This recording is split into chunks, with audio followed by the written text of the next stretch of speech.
Congress party మోసం చేసిందని అందరు కూడా అప్పుడు కాంగ్రెస్ పార్టీని నమ్మి రేవంత్ రెడ్డి గారి మోసం మాటలు నమ్మి అలా చేరటం జరిగింది. వాళ్ళందరూ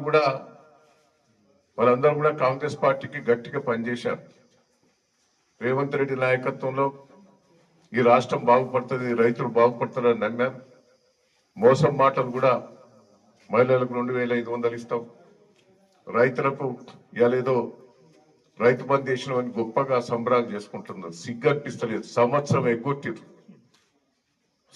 ఎగ్గొట్టి పార్లమెంట్ ఎన్నికల ముందు ఇచ్చిండ్రు, మళ్ళీ ఇప్పుడు లోకల్ బాడీ ఎన్నికల ముందు ఇచ్చి ఏదో ఎన్నికల కోసం డ్రామా చేస్తాను.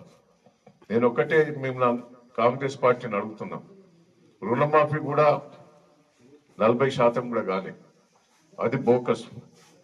అదే రైతు బంధువుని ఎలక్షన్ల కోసం డ్రామా చేస్తున్నావు. నువ్వు మహిళల కోసం కూడా 2500 ఇస్తా ఉన్నావు, తులం బంగారం ఇస్తా ఉన్నావు, పెళ్లి చేసుకుంటున్నావు, పెన్షన్ పెంచుతానన్నావు, కూలి వాళ్ళకు డబ్బులు ఇస్తానన్నావు. ఇవన్నీ ఎట్టిపోయినాయి.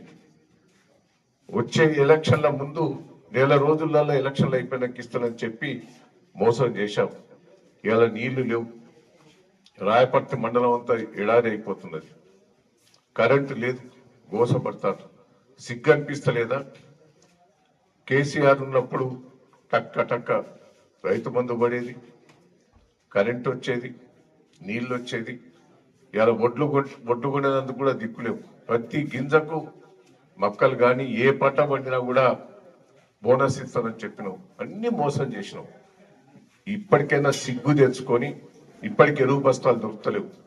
ఎరువులు కొందామంటే ఎరువుల బస్తాలు దొరికే పరిస్థితి లేదు. ఇప్పటికైనా సిగ్గు తెచ్చుకొని మొత్తం కూడా రైతులను ఆదుకోవాలి, నువ్వు ఇచ్చిన హామీలు నిలబెట్టుకోవాలని ఈ సందర్భంగా మేము డిమాండ్ చేస్తున్నాం. ఇలా చేరిన వాళ్ళు చాలా మంది చేరుతున్నారు, వాళ్ళందరినీ కూడా కాపాడుకుంటాం. ఈ కష్టకాలంలో వాళ్ళు వస్తున్నారు కాబట్టి వాళ్ళని కాపాడుకుంటామని కూడా ఈ సందర్భంగా తెలియజేస్తున్నాం.